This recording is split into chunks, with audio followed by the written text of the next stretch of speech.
Allahumma salli alaihi wa ala alihi wa ashabihi wa ikhwani. Hadirin dan hadirat yang dirahmati Allah Subhanahu wa taala, kita masih bab al-hilm wal anat wa rifq, tentang sikap lemah lembut ya. Dan masih ada dua hadis. Hadis berikutnya, wa an Aisyah radhiyallahu taala anha qalat, Aisyah ummul mukminin berkata radhiyallahu taala anha, ma khuyyira Rasulullah sallallahu alaihi wasallam baina amrayni qad illa akhadha aisarahuma ma lam yakun itsman. Adalah Rasulullah SAW tidak diberi pilihan dua perkara apapun kecuali beliau mengambil yang paling ringan daripada keduanya selama bukan merupakan dosa. Fa in kana itsman, kalau itu ternyata dosa, kana ab'adan nasi minhu, maka Rasulullah paling jauh dari sikap tersebut. Wa man taqama Rasulullah sallallahu alaihi wasallam min nafsihi fi syai'in qad, Rasulullah SAW tidak pernah balas dendam untuk dirinya sedikit pun, illa an tuntahaka hurmatullah, kecuali ada kehormatan Allah yang dilanggar. Fayantaqima lillah, maka beliau pun marah atau beliau membalas karena Allah Subhanahu wa taala ya. Muttafaqun alaih, hadis riwayat Imam Bukhari dan Imam Muslim. Di sini Aisyah menjelaskan tentang bagaimana sifat lembut Nabi sallallahu alaihi wasallam dan rifq ya. Di mana kalau ada dua perkara diberi pilihan kepada Nabi, Nabi pasti pilih yang paling ringan. Dan zahir hadis menunjukkan keumuman perkara ibadah, perkara muamalah, perkara apapun, selama masih ada dua pilihan dan satu lebih ringan, maka Rasulullah SAW pilih yang lebih ringan. Ya. Ibarat kalau kita kasih contoh, kalau kita mau jalan ke suatu kota, ada dua jalan, satu jalannya susah, satu jalannya mudah. Kita pilih jalan mana? Jalan mudah. Kalau kita pilih jalan mudah karena mengikuti sunnah Nabi SAW, karena Nabi demikian selalu memilih yang mudah, maka kita dapat pahala. Kita dapat pahala karena kita mengikuti sunnah Nabi SAW. Ya. Maka kita pilih yang mudah. Sebagian orang suka yang susah-susah ya, suka yang susah. Ini jalan gampang, cari jalan yang susah. Ya. Hobi ya, apa namanya, menempuh tantangan ya. Maka seorang berusaha cari yang mudah. Dalam ibadah pun demikian, selama itu adalah mudah, ada yang susah, pilih aja yang mudah. Makanya kalau jadi imam, Rasulullah SAW ingatkan, kalau imam jangan panjang-panjang ya, karena memudahkan bagi para makmum, jangan merepotkan para makmum. Demikian juga kalau kita lihat hadis-hadis Nabi SAW ya, ketika salat malam, kita dapati Rasulullah SAW, beliau salat malam terlebih dahulu, nanti ketika menjelang witir baru beliau bangunkan siapa? Aisyah. Sepertinya beliau tidak ingin merepotkan istri-istri beliau, karena beliau kalau salat malam sangat kuat ya, dan beliau bernikmat-nikmat dengan salat malam tersebut. Yaitu tidak maksa istrinya untuk harus ikut beliau dari awal sampai akhir.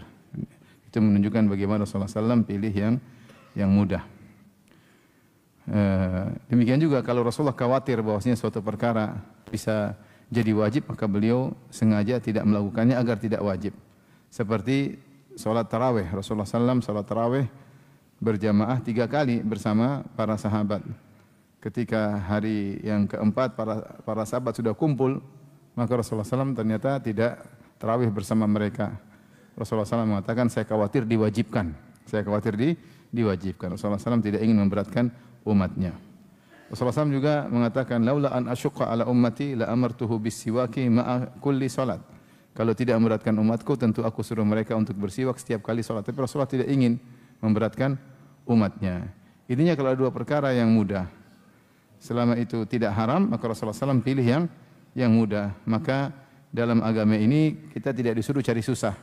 Wa ma ja'ala 'alaikum fid dini min haraj. Allah tidak menjadikan agama ini susah. Yuridullahu bikumul yusra wa la yuridu bikumul usra. Allah ingin yang mudah, Allah tidak ingin yang susah ya. Baik.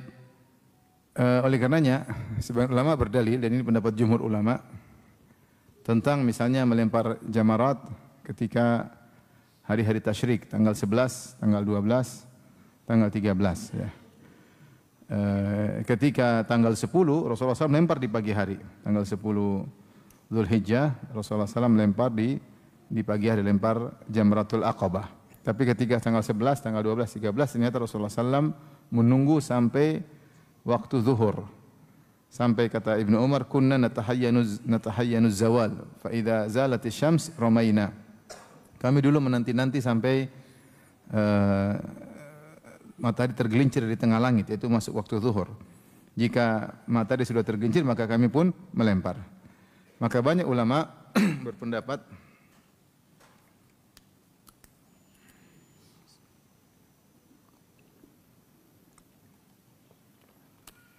jumhur ulama berpendapat bahwasanya melempar jamarat pada tanggal 11, 12, 13 dimulai sejak zawal, yaitu sejak waktu zuhur. Kenapa bisa demikian? Kata mereka, karena Nabi menanti-nanti waktu tersebut. Bahkan Nabi lempar dulu baru salat zuhur. Nabi lempar dulu baru salat zuhur. Terus mereka berdalil dengan hadis ini. Kata mereka, seandainya boleh melempar di pagi hari, Rasulullah tidak akan menyulitkan umatnya. Apalagi yang berhaji bersama Nabi, ada anak kecil, ada perempuan, ada orang tua. Ketika Nabi sengaja merepotkan mereka untuk melempar pada zuhur, berarti memang awal waktu lempar jamarat adalah waktu zuhur. Tentunya ada khilaf masalah ini. Ada yang mengatakan Rasulullah sengaja memilih waktu yang paling afdal. Bukan berarti tidak boleh melempar sebelum zuhur. Tetapi sebagian ulama berpendapat, kalau memang boleh di pagi hari, Rasulullah akan variasi. Beliau mungkin lempar setelah zuhur, ada waktu lain sehari mungkin lempar sebelum zuhur, atau menyuruh sebagian orang, kalian lempar sebelum zuhur, saya nanti pas zuhur, kalau memang boleh. Tetapi ketika 3 hari berturut-turut Rasulullah SAW tidak melempar kecuali setelah zuhur, maka ini dalil yang kuat, dan ini pendapat mayoritas ulama dari para ulama madhab, bahwasanya lempar jamarat waktunya baru sah tanggal 11, 12, 13 setelah azan zuhur, setelah azan zuhur, ya. Mereka berdalil dengan hadis ini, kalau memang boleh maka Rasulullah akan melempar sehari saja di pagi hari, atau Rasulullah membolehkan orang-orang untuk melempar di pagi hari. Sebagaimana ketika mabit di Muzdalifah, Rasulullah SAW membolehkan orang-orang untuk meninggalkan Muzdalifah sebelum subuh. Wanita-wanita diizinkan, dha'afah, orang-orang lemah, orang-orang tua diizinkan. Di antaranya Saudah bintu Zam'ah juga minta izin untuk meninggalkan Muzdalifah menuju Mina sebelum terbit fajar, ya. Sebelum terbit fajar Rasulullah izinkan. Rasulullah sendiri enggak, Rasulullah sampai pagi, sampai salat subuh di Muzdalifah. Nah, ini dalil bahwa Rasulullah memudah, silakan yang ya, karena meskipun yang sempurna sampai salat subuh, tapi ketika boleh untuk meninggalkan Muzdalifah bagi orang yang susah, orang yang lemah, orang yang sakit, orang tua, maka Rasulullah izinkan. Maka Aisyah ketika menyampaikan hadis ini, dia menyesal, dia mengatakan seandainya saya dulu minta izin seperti Saudah, ya, seperti Saudah, karena wanita sampai subuh repot, ya. Tapi kalau mereka berjalan sebelum waktu subuh, tidak dalam keramaian, jadi lebih mudah. Baik, jadi ini dalil bahwasanya Rasulullah SAW lembut bagi terhadap dirinya dan bagi kaum muslimin, tidak ingin cari susah. Kalau selama bisa mudah, ngapain cari susah, ya. Ya. Kalau pengajian ada naik mobil, ngapain jalan kaki? Naik mobil aja. Naik mobil aja. Ya, selama mudah jangan cari susah. Tapi kemudian Rasulullah SAW Aisyah bercerita, wa man taqama Rasulullah SAW min nafsihi fi syai'in qad. Rasulullah SAW tidak pernah marah atau balas dendam atau marah untuk membela dirinya sendiri, sama sekali enggak pernah. Illa antun tahaka hurmatullah, kecuali ada larangan Allah yang dilanggar. Fayantaqim lillah, maka Rasulullah pun marah karena Allah, bukan karena dirinya. Muttafaqun alaih. Oleh karena Rasulullah SAW bahkan ketika diracun oleh wanita Yahudiyah, dan itu terkait dengan dirinya, ya, maka beliau tidak menyuruh untuk membunuh wanita Yahudiyah tersebut. Beliau maafin. Beliau tidak membela dirinya sendiri, karena itu terkait dengan apa? Dirinya. Demikian juga ketika beliau disihir oleh lelaki Yahudi, Labid bin Al-A'sam Al-Yahudi, menyihir Nabi sampai Rasulullah SAW tersihir. Sampai Rasulullah terkhayalkan bagi dirinya dia mendatangi istrinya, padahal dia tidak mendatangi apa? Istrinya. Sampai akhirnya Allah kirim malaikat untuk meruqyah Nabi SAW, maka Rasulullah pun sembuh, ya. Rasulullah pun memaafkan Yahudi tadi. Rasulullah SAW tidak suruh tangkap dia, kemudian bunuh dia, padahal kita tahu sihir hukumnya haram. Dan Rasulullah penguasa di kota Madinah ketika itu. Tapi karena terkait dengan dirinya, Rasulullah SAW memaafkan. Rasulullah maafkan ya. Tapi kalau sudah pelanggaran syariat terkait dengan kezaliman kepada orang lain, maka Rasulullah SAW marah karena Allah Subhanahu wa taala. Rasulullah marah karena Allah Subhanahu wa taala. Contohnya ketika ada wanita dari Bani Makhzum mencuri, dan kita tahu kabilah terkenal di antara kabilah Quraisy adalah Bani Hashim dan Bani Makhzum. Bani Hashim kabilahnya Nabi SAW, Bani Makhzum kabilahnya Abu Jahal, Khalid bin Walid, Walid bin Mughirah, ya banyak. Ummu Salamah juga dari Bani Makhzum. Ini dua kabilah yang selalu bersaing dalam kemuliaan, dua kabilah besar. Ternyata ada seorang wanita Bani Makhzum yang mencuri, maka mereka gelisah. Akhirnya mereka bilang, coba siapa yang bisa ngomong ke Nabi SAW agar tidak ditegakkan hukum had. Akhirnya mereka bilang, kita ngomongin Usama. Usama adalah seorang yang sangat dicintai oleh Nabi SAW. Dia yang bisa menjadi perantara antara kita dengan Nabi. Maka Usama pun sampaikan hal ini, memberi syafaat agar wanita tersebut tidak jadi dihukum had. Maka Rasulullah SAW pun marah. Kata Rasulullah SAW, waimullah, lau anna Fatimah binta Muhammadin saraqat laqata'tu yadaha. Demi Allah, seandainya Fatimah bintu Muhammad, putriku mencuri, saya akan potong tangannya. Saya akan potong tangannya karena melanggar apa? Melanggar syariat Allah Subhanahu wa taala. Kalau putriku yang mencuri, saya akan potong tangannya. Kemudian dia mengatakan, sungguhnya yang membinasakan umat-umat sebelum kalian karena adalah jika saraka fihim dhaif aqamu alaihil had. Kalau ada yang mencuri dari orang-orang miskin, maka ditegakkan hukum had. Tapi kalau yang melakukan pelanggaran orang kaya, maka tidak ditegakkan hukum had. Inilah yang membinasakan umat-umat terdahulu. Di sini Rasulullah SAW marah karena ada pelanggaran terkait dengan syariat, terkait dengan orang lain. Sama kalau kita lihat juga dalam kehidupan keluarga, kalau mungkin ada kesalahan istrinya kepada Nabi tidak marah.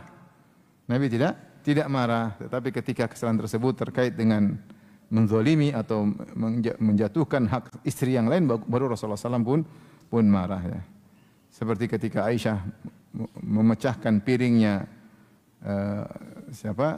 Ummu Salamah atau piringnya Sofiyah, maka Rasulullah SAW pun ganti piring tersebut dengan piring Aisyah radhiyallahu taala anha. Ketika Aisyah mengatakan Sofiyah innaha qasirah, sungguhnya dia adalah pendek, maka Rasulullah SAW pun marah. Kenapa? Ini adalah ghibah. Rasulullah SAW marah karena ini adalah ghibah dan terkait dengan kehormatan madunya istri yang lain ya.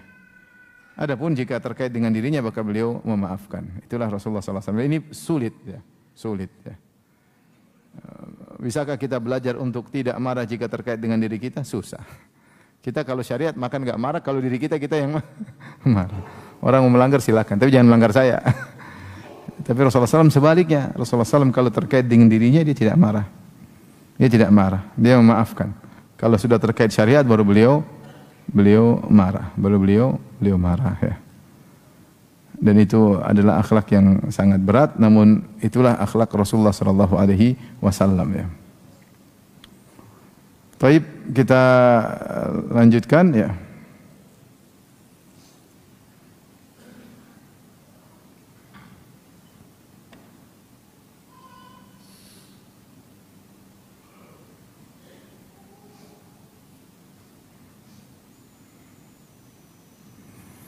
Hadis terakhir dari bab ini, wa an Ibnu Mas'udin radhiyallahu anhu, dari sahabat Ibnu Mas'ud radhiyallahu anhu qala, dia berkata qala Rasulullah sallallahu alaihi wasallam, Rasulullah SAW bersabda, ala ukhbirukum biman yahrumu 'alan nar, maukah aku kabarkan kepada kalian tentang orang yang haram atas api neraka, au biman tahrumu 'alaihin nar, atau orang yang neraka haram atasnya. Tahrumu ala kulli qaribin hayyinin layyinin sahlin, neraka itu haram atas semua orang yang dekat, yang hayyin, yang lembut, yang ringan dan mudah. Rawahu Tirmidzi, hadis riwayat Tirmidzi, wa qala haditsun hasanun. Beliau berkata hadis yang hasan. Hadis ini menjelaskan tentang keutamaan sikap lembut kepada sesama muslim ya. Dan ternyata ini merupakan sebab seorang diharamkan masuk neraka. Rasulullah buka hadis ini dengan pertanyaan, ala ukhbirukum, maukah aku kabarkan kepada kalian? Dan ini di antara metode Nabi untuk menarik perhatian para pendengar, audiens, dengan bertanya. dengan bertanya. Metode Nabi banyak ya, dengan bertanya, dengan membuat hitungan 3 perkara, 5 perkara, 7 perkara sehingga mereka fokus ya. Di antaranya dengan bertanya. Kalian Rasulullah SAW kali kasih teka-teki, tahukah kalian tentang sesuatu yang begini ya, sehingga audiens jadi fokus. Itu di antara metode Nabi sallallahu alaihi wasallam ya. Kata Rasulullah SAW, maukah aku kabarkan kepada kalian biman yahrumu 'alan nar, tentang orang yang haram kena neraka, yaitu dia haram untuk masuk neraka. Atau sebaliknya, au biman tahrumu 'alaihi nar, atau neraka yang haram mengenainya. Ini ada yang mengatakan maknanya sama. Dia diharamkan masuk neraka, sama saja neraka diharamkan untuk kemasukan dia ya. Ini sekedar penguat. Ya, ada yang mengatakan dia diharamkan dekat dengan neraka, yang kedua neraka diharamkan dekat dengan dia. Artinya dia jauh dari neraka jahanam. Jadi biman yahrumu 'alan nar, siapa yang haram atas neraka itu haram bagi dia untuk dekat neraka. Au biman tahrumu 'alaihi nar, atau orang yang neraka haram atasnya itu haram neraka untuk dekat kepadanya. Sehingga artinya dia akan jauh dari neraka jahanam. Siapa orang tersebut? Rasulullah SAW menyebutkan 4 sifat. Yang 4 sifat ini sebenarnya maknanya mirip tentang akhlak mulia. Qarib itu dekat, hayyin itu tidak sombong ya, tidak sombong, tawadhu, layyin itu lemah lembut, sahal mudah. Jadi dekat, tawadhu, lemah lembut, sahal mudah. 4 sifat yang maknanya berdekatan, yang menunjukkan akhlak mulia pada diri seorang. Yang pertama qarib, dekat, yaitu dekat, tidak susah ya. Tidak susah dengan dia, tidak susah ketemu dia ya. Bukan orang yang jauh ya. Dekat ya. Hayyin tawadhu, tidak sombong ya, tidak arogan, tidak. Layyin itu mudah. Lembut sama orang, berkata dengan lembut, bersikap dengan lembut. Sahal, mudah memaafkan, tidak mempersulit orang. Karena ada orang yang susah, mau ditemui susah. Ya, mau ditemui susah ya. Harus lewat ring 1, ring 2, ring 3 sampai ring 7, susah. Mau ketemu susah. Terkadang dia mempersulit dirinya untuk ditemui ya, supaya menjadi suatu yang wow ya. Agar menjadi suatu yang hebat, susah ditemui. Metode, salah satu metode, sehingga seakan-akan orang penting, orang tinggi, orang sangat diperlukan oleh masyarakat, diperlukan oleh umat, sehingga sulit untuk ditemui ya, sulit ditemui. Kalau ketemu harus berjarak, tidak bisa langsung ketemu. Kalau mau ketemu harus nunggu sehari 2 hari. Kadang duduk, kadang enggak jadi ketemu ya. Subhanallah ya. Ini gimana masuk dalam hadis ini? Susah.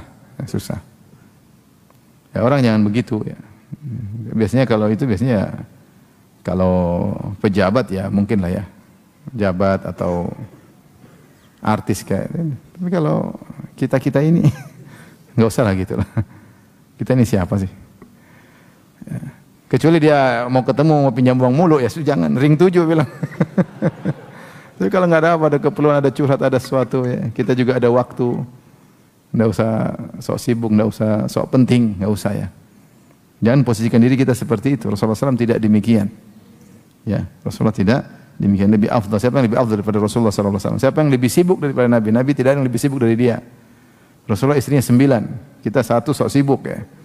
Rasulullah istrinya 9 ya. Yang banyak mau dipikir umat, pikir musuh, pikir negara, pikir banyak. Semua dipikir oleh Nabi. Tapi Nabi tidak susah. Nabi tidak jauh. Nabi tidak jauh. Ya. Orang semua masalah datang kepada Nabi SAW. Kullu qaribin hayyin. Hayyin ya tawadhu, tidak sombong, tidak angkuh ya. Memandang orang dengan merendahkan. Enggak. Layyin lemah lembut, ya, kata-katanya lembut, sikapnya lembut.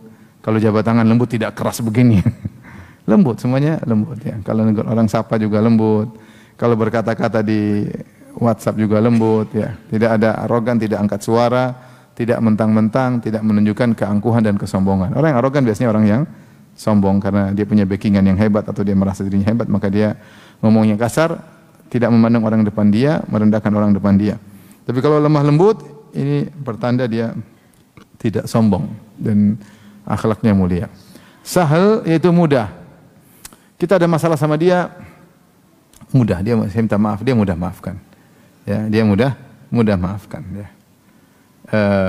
tidak repot ya, tidak repot. Kita mau belanja sama dia, kita bilang korting dong, mudah dia kortingkan. Orang yang mudah, tidak apa? Tidak susah. Kalau orang mau ketemu bertamu, saya bertamu rumah kamu, ya bisa bertamu rumah bisa. Masak apa kamu? Tempe apa kambing? Tempe saya nggak mau datang, harus kambing. Tapi ini susah, ini merepotkan orang. Sehingga orang muja-mudi deg-degan. Ini gimana ya? Gimana deg-degan? Merepotkan orang. Harus gini, harus begini, harus SOP-nya terlalu berat. Ya kalau presiden oke lah. Cuma kalau kita ini siapa? Ya. Harus pasang bodyguard kayak ada yang mau cari kita. Jadi jangan merepotkan ya. Semuanya repot kalau sudah sama dia ya. Semuanya repot. Mau ketemu repot, mau ngundang repot, mau jamu repot, mau ngobrol repot, mau semuanya repot. Lalu kalau urusan duit tambah repot lagi ya. Oleh karenanya seorang berusaha mudah sama istri juga mudah, sama anak-anak juga mudah, sama kawan mudah. Jangan persulit ya. Selama kita mampu untuk mudah, ngapain kita persulit? Kita sengaja memudahkan karena Allah. Bukan mudah-mudahkan sehingga terjerumus dalam maksiat atau perendahan, tidak. Kita selama kita bisa memudahkan urusan, ya, maka kenapa harus dipersulit? Ya, kita berharap pahala dari Allah Subhanahu wa taala karena orang yang seperti ini mudah, ya. Karena ada orang seperti itu, kamu dia susah. Ketemu aja susah, ngobrol aja susah. Ya, susah sama dia. Begini udah repot. Kita dihukumi susah sama orang, ya. Jangan mempersulit ya. Seperti orang minta jadwal. Ada jadwal enggak? Enggak ada, qadarullah enggak ada. Bukannya orang penting tapi jadwal sudah penuh. Ya. Mungkin coba cari-cari kalau ada jadwal. Jangan enggak, kalau sama saya harus pesan 2 tahun sebelumnya. Ini kayak mempersulit. Kita bukannya enggak, karena sudah ada jadwal rutin yang buat kita repot karena ada jadwal apa? Rutin. Sehingga rutin keluar kota, sehingga untuk mencari celah-celah agak sulit ya. Tapi tidak usah kita bilang 2 tahun enggak bisa sekarang. Saya sudah padat. Jadi seakan-akan orang hebat, orang apa harus tunggu 2 tahun ya. Sampai ada kawan yang megang jadwal saya juga enggak tahu. Ada yang datang ke saya, Ustadz tahu dulu ada kawan pernah minta jadwal Ustadz, iya. 2 tahun lalu, belum dapat, dia sudah meninggal Ustadz, aduh, sudah meninggal ya. Terus ada lagi yang minta jadwal dari Palu dia minta jadwal, wah sudah nggak bisa dihubungi, mungkin udah kena bencana, udah meninggal. Ya artinya bukan disengaja, tapi memang qadarullah karena kesibukan sehingga, artinya kita jangan nyusahin, kalau memang kita nggak bisa ya sudah, kita bilang nggak bisa, jangan juga janji manis, bisa ternyata nggak bisa. Tapi jangan mengesankan pada orang bahwasanya kita ini orang yang sulit. Ngundang saya sebagian orang. Ngundang pengajian ya, syaratnya harus pesawat bisnis kelas. Subhanallah.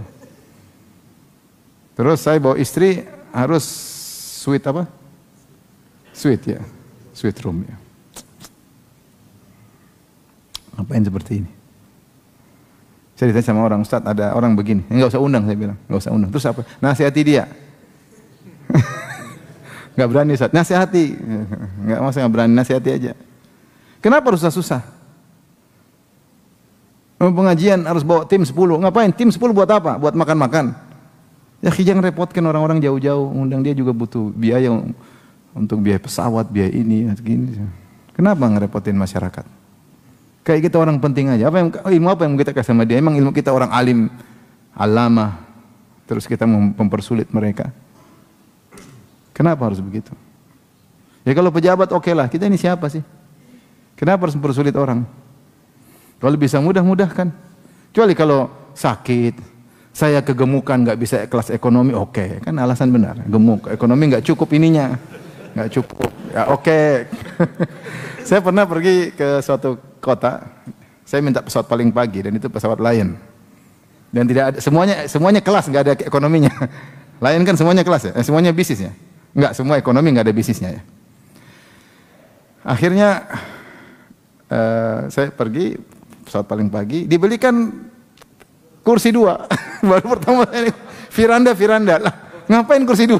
Siap, mungkin dia perhatian Ustadz gemuk katanya. Kursinya 2. Baru seumur hidup saya naik pesawat, kursinya tiketnya 2. Tiketnya dua, bukan satu. Tiket Firanda sama Firanda. Ternyata memang ada prosedurnya bisa seperti itu. Jaga-jaga Ustaz. Jaga-jaga apa? Cukup, saya sudah agak kurusan saya bilang. Maksudnya ya, kita ini manusia kadang-kadang merasa sok penting, merasa sok hebat. Ya, kita semua menimpa, makanya kita harus lawan. Kalau kita nggak lawan, kita terbuai ke bawah. Akhirnya ternina bobokan, akhirnya kita yang mau begitu-gitu nggak mau, harus begini, harus begini, harus begini. Ada kawan dia bilang, saya nggak mau naik kecuali Garuda. Kenapa? Karena pesawat yang lain ya, pesawat yang lain terkadang delay, dan benar terkadang delay 4 jam, 5 jam. Ya sudah, itu alasan masuk akal ya, logis ya. Selama tidak merepotkan, jangan kita repotkan sesama saudara kita ya. Sampai ada yang mau isi pengajian, Siksana siapin ya, yang saya Alphard tim harus pakai paliset, subhanallah. Yang bilang bukan ustaznya tapi timnya. Jadi ustaznya harus Alphard, timnya pakai apa? Paliset. Yang ada Avanza mau diapain? Ya ente mau apa, subhanallah. Ya udah seadanya aja. Seadanya aja. Kenapa mempersulit? Apalagi dakwah, kenapa mempersulit? Kita syarat-syaratin orang harus bayar ini, bayar ini. Memang kita punya ilmu apa mau kasih mereka? Mau jualan ilmu apa mau kita jual sama mereka? Suruh bayar mahal. Memang kita punya ilmu apa ya akhi? Malu. Malu kita jualan ilmu. Bayar mahal ilmu juga. Cetek, hafalan nggak ada, suka lupa-lupa ya. Bicara juga sering salah. Allah musta'an. Jadi maksud saya, ya udahlah jangan persulit. Antum juga kalau diundang orang harus kambing. Kalau nggak kambing saya nggak mau datang. Ente siapa? Tempe goreng ente sini. Jadi nggak usah merepotkan orang. Santai aja. Apa yang orang kasih itulah kita terima ya sudah. Tidak semua orang punya kemampuan, tidak semua orang dermawan. Banyak yang pelit, ya sudah sabar ya. Sabar.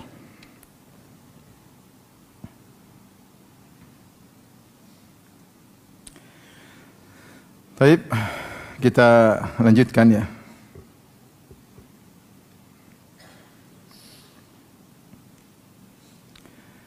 Bab berikutnya, bab al-afu wal i'rad anil jahilin.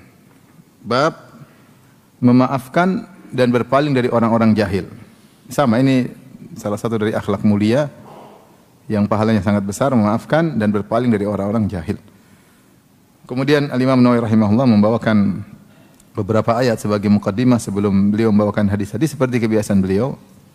Qala Allah Ta'ala, Allah berfirman, khudhil afwa wa'mur bil urfi wa'arid 'anil jahilin.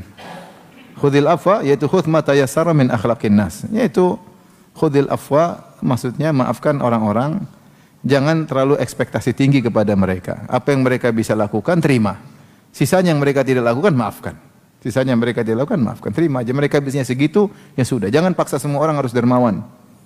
Kau terima, ya sudah. Karena Allah Subhanahu wa taala ya. Kalau kita merasa tidak dihormati, ingat kisah Nabi Musa sama Nabi Khadir. Allah sebutkan fantalaqa hatta idza ataya ahla qaryatin istata'ama ahlaha fa abaw ayyudhayyifuhuma. Ketika berjalan Nabi Khadir, Nabi Musa ke sebuah kampung, kemudian mereka minta makan, fa abaw ayyudhayyifuhuma, maka mereka seluruhnya enggan untuk kasih makan mereka berdua.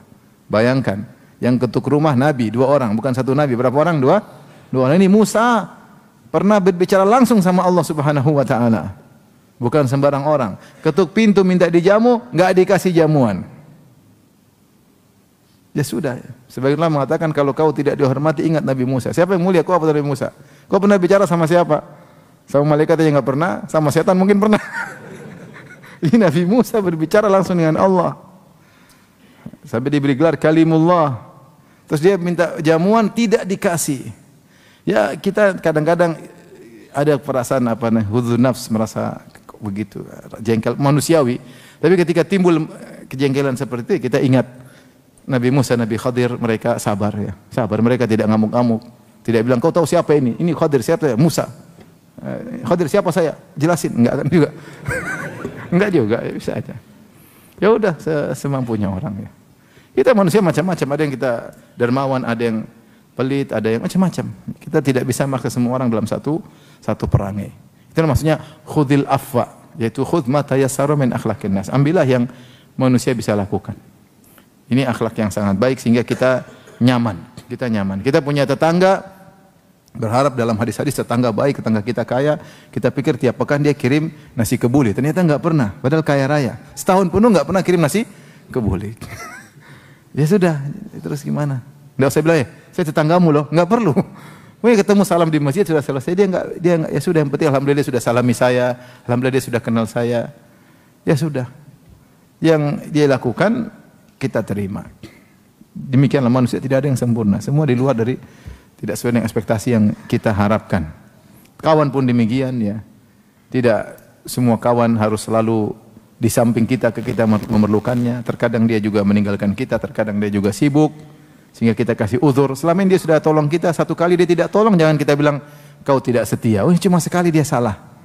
Mungkin dia ada uzur tertentu sehingga dia tidak bisa berpihak di sisimu. Ya. Istri pun demikian, namanya istri ya, punya banyak kekurangan. Maka seorang mengerti kalau nasihat, tapi tidak ada yang sempurna di dunia ini. Tidak ada sempurna di dunia ini ya. Ustadz pun tidak sempurna, audiens pun tidak sempurna, kawan dekat pun tidak sempurna. Kita kecewa, jangan. Yang dia bisa lakukan kita terima, yang tidak bisa dia lakukan kita maafkan. Dengan demikian kau akan tenteram hidup ini, karena kau tahu kesempurnaan hanya di surga. Kesempurnaan hanya di surga. Kawan tidak sempurna, turidu sahiban la aiba fihi wa hal udu yafuhu bila dukhani. Kau ingin teman tidak ada kekurangannya, apakah ada kayu gaharu mengeluarkan aroma wangi tanpa ada asapnya? Pasti ada asapnya, pasti ada kekurangannya, pasti ada kekurangannya. Wa a'rid anil jahil wa'mur bil ma'ruf bil urfi dan serulah kepada kebajikan. Wa a'rid anil jahilin, dan berpaling dari orang jahil. Ketika kau beramar ma'ruf nahi munkar, pasti ada orang jahil yang menghalangi, yang mengganggu. Itu suatu kelaziman dalam dakwah. Suatu kelaziman dalam dakwah, tapi jangan kau gubris. Wa a'rid anil jahilin, berpaling dari orang-orang jahil. Dan ini sama seperti sifat yang Allah sebutkan tentang ibadur rahman, wa ibadur rahmanil ladzina yamshuna 'alal ardi hauna wa idza khatabahumul jahiluna qalu salama. Dan hamba-hamba Ar-Rahman alladzina yamshuna, yang mereka berjalan di atas muka bumi hauna, dengan tawadhu, Mereka sudah tawadhu begitu, masih ada yang ganggu. Wa idza khatabahumul jahilun, kalau orang jahil berbicara dengan mereka, tentunya dengan gangguan, dengan penghinaan, dengan ejekan, qalu salama, yaitu mereka mengatakan selamatan buat kalian, yaitu mereka tidak gubris. Mereka tidak gubris. Mereka biarkan begitu saja, tidak ditanggapi. Maka ini di antara akhlak mulia, wa a'rid anil jahilin. Jangan digubris. Ada orang jahil menghina, merendahkan. Kapan kita gubris? Kita rendahkan diri kita. Ya, ada orang gila ganggu kita, jangan ikut-ikutan gila, biarin dia gila saja. Selamat gila, saya jalan terus ya. Jangan digubris. Kapan kita gubris, kita menyalahi ayat ini. Akhlak yang mulia mengkonsekuensikan kita, enggak usah kita gubris. Ya sudahlah, namanya orang jahil, jangan diikuti. Kemudian ayat berikutnya, wa qala ta'ala, makanya ayat ini disebut oleh para ulama adalah ajma'ul ayat fil akhlaq, yaitu ayat yang paling mengumpulkan akhlak mulia, ayat ini, surat Al-A'raf ayat 199.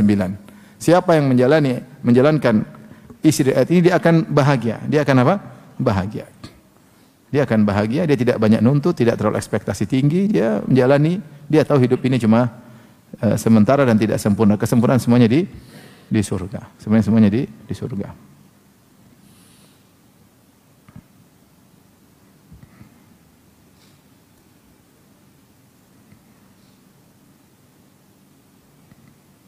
Wa qala ta'ala. Saya mau cerita satu cerita tapi pengalaman hidup ya. Tapi tolong dimatikan anunya. Jadi waktu ceritanya, saya punya teman-teman dekat beberapa ya. Ketika waktu saya qadarullah ketahuan nikah lagi, subhanallah teman saya enggak ada yang mau angkat telepon. Ada teman yang setia angkat telepon terus, ada yang tidak mau angkat telepon. Saya berbulan-bulan baru angkat telepon. Takut kalau lagi telepon, istrinya lihat Ustaz Firanda telepon bisa masalah panjang. Jadi coba bolak-balik enggak ditelepon. Karena kita kenapa? Ternyata semua ketakutan. Tapi saya tidak marah sama mereka. Karena tadi Ya wajar, mungkin mereka lagi dalam kondisi genting. Saya berharap saya lagi kondisi begini, ada kawan-kawan saya bisa berbagi cerita, ternyata mereka malah ketakutan. Berbulan-bulan tidak mau telepon balik. Ada apa ini? Nah, tadi, ya itu makanya tidak semua teman kita ya, kita bukannya marah, enggak. Ya, cuma maafkan, wajar. Kalau kita di posisi mereka pun kita mungkin melakukan yang sama. Paham? Makanya jangan coba-coba ya. Ini kalau saya ingat ayat ini, saya ingat cerita itu benar. Tidak semua selalu siap sedia bersama kita. Ada terkadang kondisi buat mereka tidak bisa menolong. Jangan kita tuntut lebih dari itu. Jangan bilang, kau teman kok begitu? Enggak usah. Enggak usah. Kita berarti nuntut lebih dari yang mereka mampu. Dia enggak mampu. Karena kalau dia angkat telepon, dia ribut sama apa? Istrinya. Jangan dia, ada kawan, ada seorang ustadz diboikot sama istrinya berhari-hari. Kenapa? Gara-gara saya menikah lagi. Sampai ustadznya bilang, ini nikah saya, bukan saya yang menikah ustadz. Kenapa saya yang diboikot? Ini kisah nyata. maka maksudnya kita pengertian. Jadi tidak semua teman harus siap sedia. Kadang ada kondisi tertentu dia tidak mampu berdiri bersama kita. Itu manusiawi. Mereka bukan malaikat, mereka punya kebutuhan, mereka punya rasa takut.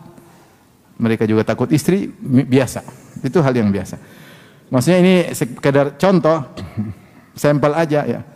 Dalam segala hal kita jangan ekspektasi tinggi sama orang lain. Apa yang mereka buat bagi kita sebisanya sudah. Kita bertamu, dia cuma bisa sediain tempe goreng sama pisang goreng, ya kita jangan, kenapa pisang goreng? Enggak ada pizza kah? Jam 7 Ustaz belum buka. Misalnya yang dia mampu, kita jangan maksa lebih daripada itu. Kalau kita tidak nyaman, berulang-ulang tidak nyaman, ya sudah, tidak harus terus bersama dia. Ya dia mampunya segitu, kita enggak nyaman, kita mundur pelan-pelan. Tapi jangan nuntut dia yang di luar kemampuan dia. Sehingga buat dia repot, buat dia susah. Ini namanya khudhil afwa. Ambil yang mudah dari akhlak orang-orang. Tapi kita lanjut. Wa qala ta'ala fasfahis safhal jamil. Fasfahis safhal jamil. Lapangkanlah dadamu safhal jamil, maafkan dengan pemaafan yang indah. Kata para ulama yang dimaksud dengan memaafkan yang indah yaitu memaafkan dengan tidak mencela. Maafkan dengan tidak mencela. Nasihati boleh tapi tidak boleh mencela. Sebagian kita kalau maafkan, ya kau brengsek, kau kurang ajar, tapi saya maafkan. Dia maki-maki dulu. Baru memang kurang ajar, memang brengsek. Saya baru tahu kau brengsek, tapi ya sudahlah saya maafkan. Itu namanya maafkan tapi bukan pemaafan yang indah. Bukan maafan yang indah. Adapun ini wa inna sa'ata la'atiyatun, kata Allah, wa inna sa'ata la'atiyatun fasfahi safhal jamil. Sungguhnya hari kiamat akan tiba, maka maafkanlah dengan pemaafan yang indah. Ngapain kita dendam-dendam, ribut-ribut? Sebentar lagi hari kiamat. Kalau bukan hari kiamat besar, hari kiamat kecil, kita mati. Faman mata faqad qamat qiyamatu. Siapa yang mati sudah tegak hari kiamatnya. So, kita ngapain dendam? Hidup ini tidak semuanya indah. Kita kemudian rusak keindahan tersebut dengan dendam, dengan marah. Ya udahlah, ini sudah takdir, mungkin dosa-dosa kita sehingga dia zalimi kita. Udah maafin aja. Masih cocok lanjut, enggak cocok enggak harus bersama. Yang penting maafin, sudah selesai. Hati pun tenang, enggak usah maki-maki dia, sudah selesai. Fasfahis safhal jamil. Namun ini susah. Memaafkan dan tidak pernah ngungkit-ngungkit lagi. Kalau ngungkit lagi itu namanya maafkan tapi masih mengungkit. Itu belum lapang dada. Adapun orang yang memaafkan dengan pemaafan yang indah, dia tidak ungkit-ungkit. Ini contohnya siapa? Nabi Yusuf alaihissalam. Ketika kakaknya mengatakan innaka la anta Yusuf, hadza akhi, kemudian apa? Innahu may yattaqi wa yasbir fa innallaha la yudhi'u ajral muhsinin. Qalu laqad atharakallahu alaina wa in kunna la khati'in. Ya, sungguh Allah telah memuliakan engkau wahai Yusuf daripada kami, dan kami sungguh telah bersalah. Wa in kunna la khati'in. Mereka ngaku salah di depan Yusuf. Kata Yusuf alaihissalam, la tathriba alaikumul yauma. Tidak ada celaan kepada kalian sejak hari ini. Yaghfirullahu lakum, semoga Allah ampuni kalian. Yusuf bilang, dia janji sama kakaknya, saya tidak akan mengungkit sama sekali. Saya tidak akan mencela kalian sama sekali sejak hari ini. Dan dia benar-benar buktikan janjinya tersebut. Bahkan ketika dia bertemu dengan ayahnya, akhirnya dia cerita tentang apa yang dia alami, dia skip masalah ini. Makanya dia mengatakan, laqad ahsana bi, wahai ayahanda, Allah telah berbuat baik kepadaku. Idz akhrajani minas sijn. ketika Allah keluarkan aku dari penjara. Wa ja'a bikum minal badwi min ba'di an nazaga syaitanu baini wa baina ikhwati. Setelah Allah mengadu domba antara aku dengan saudara-saudaraku. Dia enggak cerita Allah telah berbuat baik kepadaku ketika Allah selamatkan aku dari sumur. Di mana kakak-kakakku masukkan aku dalam apa? Sumur. Itu di-skip oleh Nabi Yusuf. Nabi Yusuf tidak cerita kepada ayahnya karena Nabi Yusuf kan diselamatkan banyak. Di antara bentuk penyelamatan Allah, yaitu Nabi Yusuf tidak dibiarkan di sumur, kemudian mungkin sakit, mungkin apa, tapi dijual, kemudian jadi budak dan Allah akhirnya selamatkan dia. Dan dia tidak singgung masalah ini. Karena kejadian ini bapaknya enggak tahu. Nabi Yakub enggak tahu apa yang dilakukan oleh kakak-kakaknya kepada Nabi Yusuf. Adapun kakak-kakaknya cemburu kepada Yusuf, bapaknya tahu, Nabi Yakub tahu. Makanya perkara yang bapaknya tidak ketahui, Nabi Yusuf skip. Dia tidak sebutin. Dia mengatakan qad ahsana bi. Sungguh Allah telah berbuat baik kepadaku. Id akhrajani minas sijn. Dia langsung cerita tentang penjara. Padahal sebab dia di penjara gara-gara kakaknya jual dia apa, Bu? Budak. Dan seterusnya sampai dia di penjara. Ketika Allah keluarkan aku dari penjara. Kemudian wa ja'a bikum, dan Allah mendatangkan kalian minal badwi, dari kampung kepada kota Mesir, mim ba'di an nazaga syaitanu baini wa baina ikhwati. Setelah syaitan adu domba antara aku dengan kakak aku. Ini antara nikmat. Adapun kakak-kakaknya cemburu pada Yusuf, tidak perlu Yusuf sembunyikan karena bapaknya juga tahu. Tapi bagaimana cara Yusuf mengungkapkan? Dia bilang syaitan yang jadi masalah, bukan kita. Sehingga dia melimpahkan kesalahan kepada syaitan. Dia mengatakan mim ba'di an nazaga syaitanu baini wa baina ikhwati. Setelah syaitan mengadu domba antara aku dengan kakak-kakakku. Sehingga Yusuf tetap berpegang dengan komitmen tidak mencela kakak-kakaknya sama sekali. Azan ya. Tapi selain tanya jawabnya.